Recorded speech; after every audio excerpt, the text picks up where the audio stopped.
Aconteció que estaba Jesús orando en un lugar, y cuando terminó, uno de sus discípulos le dijo: Señor, enséñanos a orar, como también Juan enseñó a sus discípulos.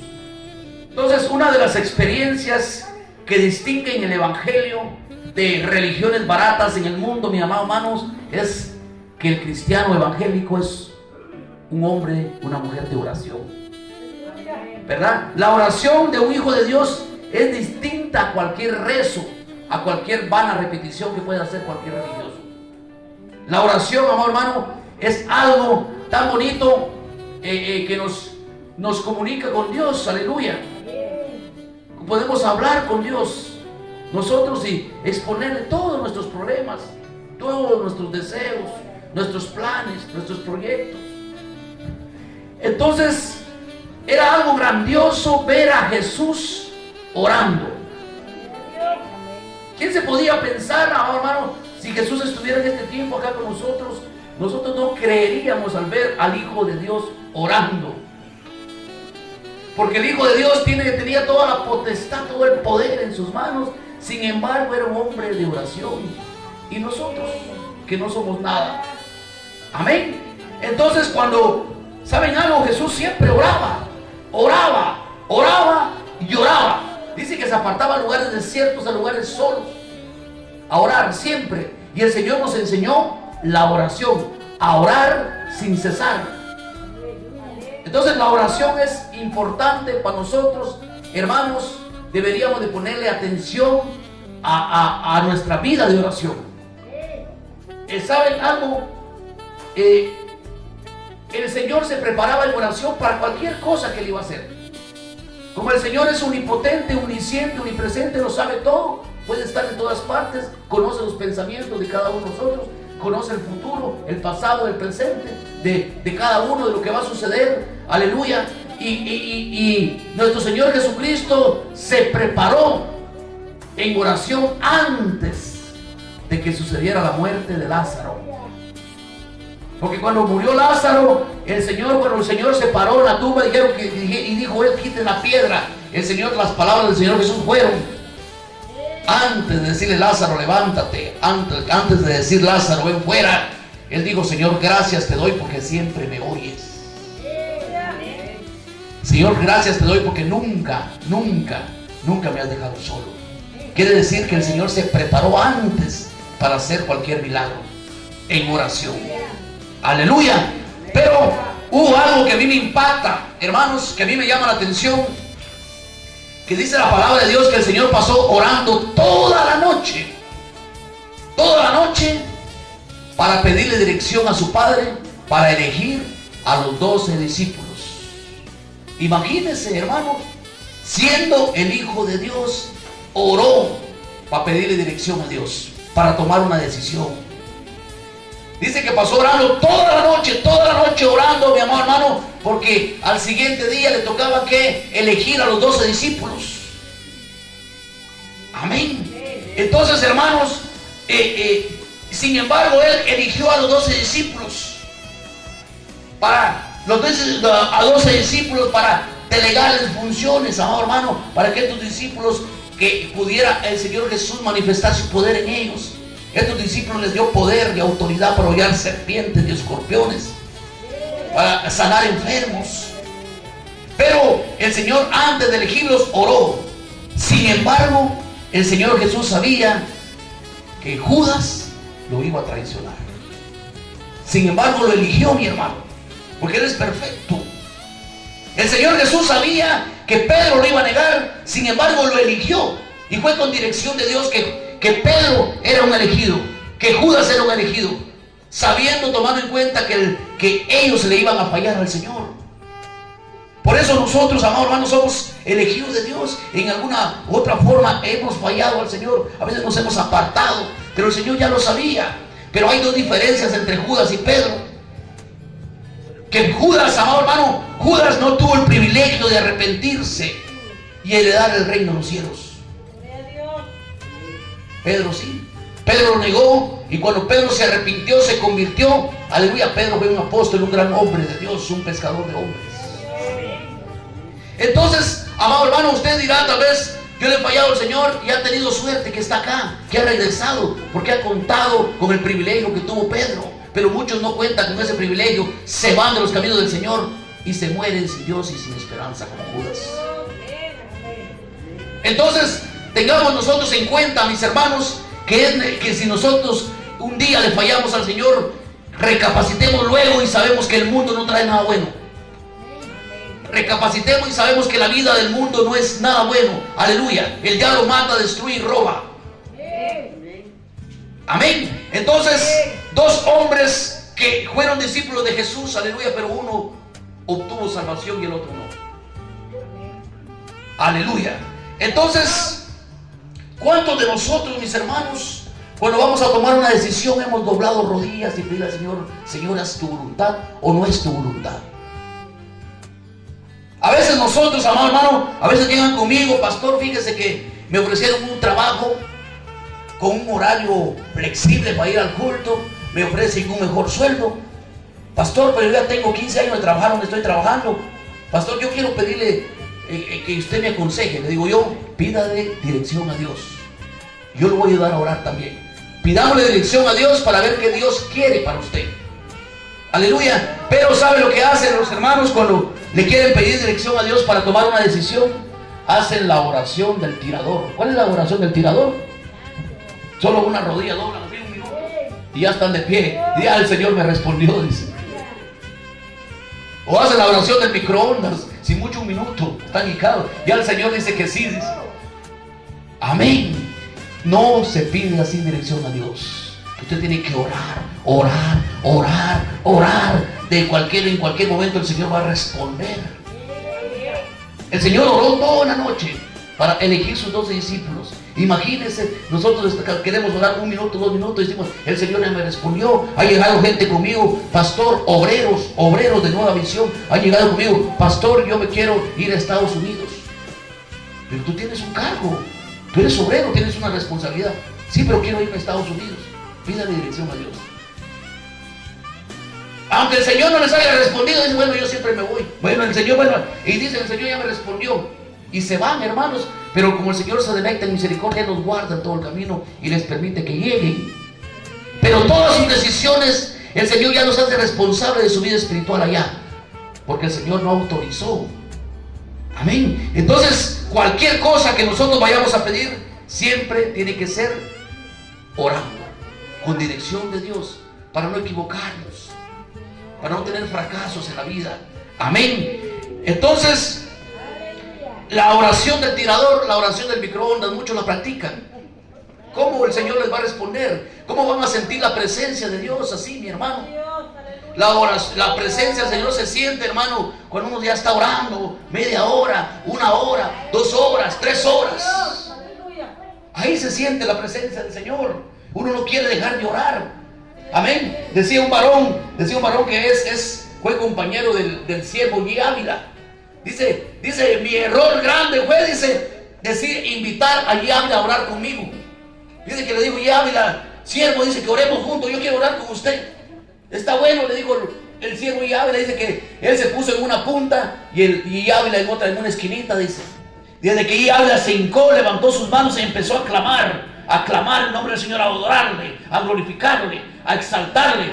Y aquel dice que se ponía de pie, de rodillas, acostado boca arriba, de todos lados, y volteaba a ver como 400 veces, volteó a ver a G. Ávila, y G. Ávila en la misma posesión, o hincado con sus manos levantadas, glorificando, adorando el nombre del Señor. Aleluya. Dice que para él fueron largas 4 horas orando, mientras que G. Ávila tardó 3 días hincado en la misma posesión. 3 días tardó orando, dice, en el mismo lugar, en la misma esquina, en la misma posesión, clamando. ¿Por qué? Porque uno se deleita en oración, en la presencia de Dios, uno no quiere dejar de orar. Entonces, la oración es indispensable para nuestras vidas. Entonces, usted dirá, mis hermanos, yo quiero hablar de 5 dimensiones de la oración, pero antes de eso yo quiero hacer énfasis en esta petición que los discípulos le hacen a Jesús. Le dicen, Señor, enséñanos a orar. ¿Por qué los discípulos no le dijeron, Señor, enséñanos a caminar en las aguas? Señor, enséñanos a resucitar muertos. Señor, enséñanos a multiplicar el pan y los peces. ¿Por qué los discípulos no le pidieron eso al Señor? Sino que le dijeron, enséñanos a orar. Ese es el misterio. Amén. Si andaban con Jesús, miraba cómo le devolvía la vista a los ciegos. Los cojos andaban. Multiplicaba los peces, los panes. Y vienen los discípulos y le dicen, no le preguntaron nada, no le pidieron nada de eso, sino que le pidieron, Señor, enséñanos a orar. Yo no sé si alguien aquí ha dicho, yo quiero ser albañil, y se van con el abogado a decirle al abogado, ¿será que usted me enseña a ser albañil? No se puede, porque el abogado no sabe. Amén. Entonces tiene que pedir a un albañil que le enseñe a ser albañil. Pero entonces le pidieron, Señor, enséñanos a orar. ¿Por qué? Porque Jesús era un hombre de oración. Teniendo todo el poder en sus manos, era un hombre de oración. Entonces, 5 dimensiones de la oración que yo quiero que veamos ahorita, amado hermano. Fíjense que la mayor manifestación del poder divino de Dios en Jesús no fue cuando Jesús resucitaba a los muertos.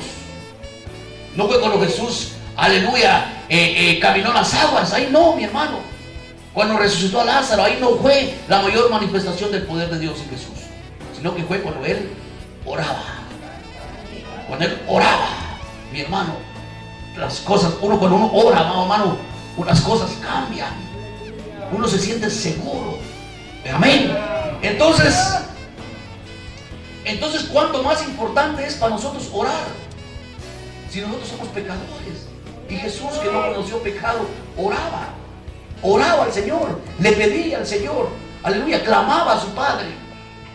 Y pasaba tiempos orando, aleluya. Entonces vamos a ver 5 dimensiones de la oración en esta noche. La primera dimensión de la oración es, amado hermano, es que la oración es un privilegio. Orar es un privilegio para nosotros. Entonces, el Señor Jesús una vez no estaba Jesús con los discípulos, dice la palabra, los discípulos estaban solos cuando se les presentó un endemoniado. Y los discípulos empezaron a querer sacar el endemoniado, que fuera, igual que nosotros, fuera, que aceite, que patada, que manada, fuera. Y el demonio ahí acomodado ni se movía. Y cuando llegó Jesús, dice la palabra de Dios, pero Jesús no porque era Jesús, los demonios huían, no, porque era un hombre de oración. Dice que los demonios temblaban. Jesús, no me atormentes. Y el demonio se iba inmediatamente, abandonaba ese cuerpo. Y el Señor Jesús le dijo algo: esta clase de género no sale más que con ayuno y oración. Entonces orar es un privilegio, amado hermano, que usted tenga el privilegio, aleluya, de ver la gloria de Dios cuando usted pone manos. De ver la gloria de Dios, cómo se manifiesta el poder de Dios cuando usted habla, cuando usted ora, cuando usted ministra, cómo se manifiesta el poder de Dios cuando usted canta. Entonces la oración es un privilegio. De la oración viene todo, mi amado hermano. De ahí viene todo de la oración. Todo. Usted siente deseo de venir al culto, es porque alguien está orando por usted. Usted siente necesidad de buscar de Dios, es porque alguien está clamando por usted. La oración es de todo. Entonces la oración es un privilegio. La segunda dimensión es que la oración es una responsabilidad de nosotros como hijos de Dios. ¿Y qué es una responsabilidad? Amén. Cuando usted le entregan una llave de una casa, le dicen: me cuida esta casa. Le dan la llave y usted es responsable de todo lo que está dentro de esa casa. ¿Sí o no?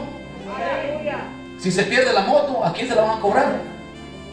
Si se pierde la bicicleta, si se pierde la cafetera, usted es responsable de esa casa porque usted le delegaron una responsabilidad. Entonces, cuando nosotros venimos a Cristo, amado hermano, la oración se convierte para nosotros en una responsabilidad. Nosotros somos responsables de nuestra vida espiritual. Amén. Pero no solo eso. ¿Por qué le digo que es una responsabilidad? Porque dice la palabra de Dios que nosotros somos sacerdotes, real sacerdocio, pueblo escogido de Dios. ¿Y cuál es la función de los sacerdotes? Interceder por el pueblo. Si usted, amado hermano, se va a poner a orar, bueno, orar es una responsabilidad y se pone a orar la oración del tirador o la oración del microondas, ora 5 minutos porque está orando solo para usted. solo pidiendo bendición para usted. Cúbreme con tu sangre, Señor, que no se caiga, que no se van. Mire, líbrame todo mal. Mire, Señor, dame. Esos 5 minutos y se terminó su oración. Ya no tiene más que orar. Entonces está diciendo que usted no está siendo responsable con la oración. Cuando usted se hinca a orar, tiene que orar por usted, por su mamá, por su papá, por sus hermanos, por sus pastores, por sus todos, por las almas perdidas, por Israel. Tiene que orar por todo el mundo, mi amado hermano. Porque orar es una responsabilidad de nosotros. Orar por nuestros, dice la Biblia, que oremos los unos por los otros. Entonces orar es una responsabilidad. La tercera dimensión, mis hermanos, orar también es una necesidad. Yo no sé cuántos necesitan orar. Cuando nosotros oramos, reconocemos que sin Dios no somos nada. Cuando nosotros oramos, reconocemos que si no está Dios en medio de nosotros, nosotros no valemos nada, nosotros no hacemos nada si Dios no está con nosotros. A veces nosotros, el hombre es autosuficiente. A veces hay hombres, mujeres que dicen que todo lo saben, todo lo pueden, y dicen pueden hacer las cosas con su propia fuerza, con sus propias inteligencia, mi amado hermano. Pero saben algo, el que ora reconoce que Dios es el único que puede dar y puede quitar. Dios da la bendición, Dios la quita. Y a su nombre. Entonces, la oración es importante. Dios ha establecido que los creyentes, amén, resuelvan sus problemas por medio de la oración. Creo que ¿quién fue que aperturó el culto? ¿Usted fue? Alguien aperturó el culto y cantaba aquel canto que decía: si tú hablas con Dios, las cosas cambiarán orando. ¿A qué orar? Yo los invito a orar, mi amado hermano. Yo los invito a orar en todo tiempo. Sin oración no vivimos. Sin oración el cristiano no puede caminar, no puede avanzar. Sin oración cualquier demonito que llega ya se lo sacudió, ya lo venció, ya lo acostó en la cama. Sin oración una gripe que le dé ya no viene a la iglesia. Sin oración un zancudo que le pique ya no viene a la iglesia, porque no tiene una vida de oración. Sin oración una mala mirada que viene a la iglesia ya no quiere venir. Pero si usted es una mujer de oración y un hombre de oración, no le importa que le hagan malas caras, que le hagan critiquen. No, porque usted siga adelante. Usted, su mirada está en Cristo Jesús. Amén, aleluya. A su nombre. Entonces necesitamos nosotros, la oración es una necesidad. La cuarta dimensión, amado hermano, es que la oración también es un deleite. Yo no sé cuántos se han deleitado en la oración, pero para muchos la oración es una tortura. Para muchos la oración es una carga, orando contra su voluntad. Y por eso hacen la oración del tirador. ¿Por qué? Porque no se deleitan en la presencia del Señor. Amén. Entonces, para muchos la oración es una tortura, algo aburrido la oración. Amén. Por eso aquí se llenan, en el culto de oración se llenan cuando hay oración. No hemos aprendido a disfrutar de la presencia de Dios, mis hermanos. En la oración, cuando una pareja se ama, ¿qué pasa, amado hermano? Aunque estén juntos, aunque no estén platicando, ellos se están deleitando. ¿Por qué? Porque se aman, se quieren. Amén. Entonces con Dios, ¿por qué no es igual? Cuando amamos a Dios, deleitarnos en la presencia de Dios es un requisito para obtener respuesta a nuestras peticiones. Hay un salmo muy bonito que dice, el Salmo 37:4, dice, amado hermano, deleítate a sí mismo en Jehová. Amén. Porque Él te concederá las peticiones de tu corazón. Deleitarse en el Señor, deleitarse en la oración. Hermanos, hay momentos que uno no quiere levantarse de orar, quiere orar, porque se convierte en hambre, algo bonito, ¿verdad? Estar en la presencia de Dios. Salmos 34:7. Amén. Entonces, deleitarse en la oración, amado hermano, uno no siente a veces. Hubo un tiempo, hermano, que con mi esposa me levantaba a la 1 de la mañana, cerrábamos los ojos, ella en un extremo de la casa, yo en el otro extremo, cerrábamos los ojos a la 1 de la mañana, orando, no abríamos los ojos, hermano, en aquella presencia, llorando, deleitándonos, amado hermano, en la presencia del Señor, aquello tan bonito que se siente. Amén. Y cuando abríamos los ojos, ya era de día, ya era las 6, 7 de la mañana, porque uno se deleita, uno ya no siente el tiempo. Entonces la oración es un deleite. Amén. Y la última dimensión, mis hermanos, es que la oración es un arma. Efesios 6, yo le llamo el capítulo de la guerra espiritual. Efesios 6 yo le llamo el capítulo de la armadura de Dios. Y ahí dice que la oración es un arma, mi amado hermano. La oración es un arma, el arma más poderosa del mundo es la oración. Puede estar la bomba atómica, amado hermano, la bomba atómica que dicen que si la activan acaba con el mundo. Pero si usted es un hombre de oración, ninguna arma forjada prosperará contra sus hijos. Si usted es un hombre de oración, una mujer de oración, no hay nadie que se le acerque para hacerle daño. Ni el brujo, ni el satanista, nadie va a prosperar, nadie va a poder hacerle daño a un hijo de Dios, a un hombre y una mujer de oración, a alguien que se comunica con Dios. Porque Satanás no le tiene miedo a las iglesias grandes, a las mega iglesias. Ahí no se mete Satanás, está tranquilo. Satanás es el primero que llega y te sienta en la primera silla. Ahí no le importa Satanás. Satanás le tiene miedo, aleluya, a la gente de oración, a la iglesia de oración, a la congregación donde hay oración y obediencia. Ahí Satanás dice: aquí no puedo estar, yo no soporto, y se va. Pero en otro, amado hermano, donde hay aquello solo bendición y prosperidad y nada de entrega, nada de oración, ahí Satanás es el que entra primero y se sienta en la primera banca. ¿Y qué hace Satanás? Empezar a meter sueño. Aleluya, y a su nombre. Entonces, por medio de la oración podemos lograr grandes victorias, mi hermano. Grandes victorias pueden lograr por medio de la oración. Entonces, fíjense, hermanos, hay hombres en la Biblia, hermano, que grandes victorias tuvieron. Elías oró para que no lloviera y no llovió 3 años. ¿Y quién era Elías? Un hombre como nosotros, dice la Biblia. Un hombre con pasiones humanas como nosotros. Y Elías oró para que no lloviera y no lloró durante 3 años. Elías, 150 baales, ellos adorando, pidiéndole a su Dios que les mandara fuego del cielo, y nunca llegó ese fuego porque Satanás no tiene poder. Elías oró a su Dios, al Dios nuestro, y dice que fuego descendió del cielo. Por la oración logramos grandes victorias.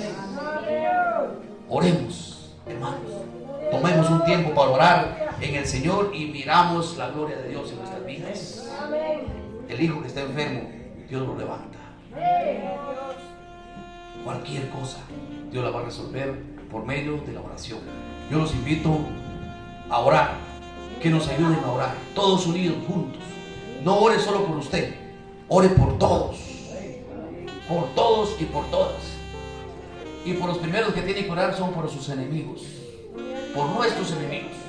¿A qué orar por ellos? ¿A qué pedir misericordia? ¿A qué bendecirlos? Amén. Porque ahí, aleluya, se deleita el Señor. Nos deleitamos en el Señor. Nosotros oramos con humildad, pidiendo por nuestros enemigos. Amén. Aleluya. Y cualquier mal que quieran hacerle a usted, ¿sabe qué pasa? Se le devuelve a ellos. Así pelea el Señor por nosotros. Que Dios lo bendiga.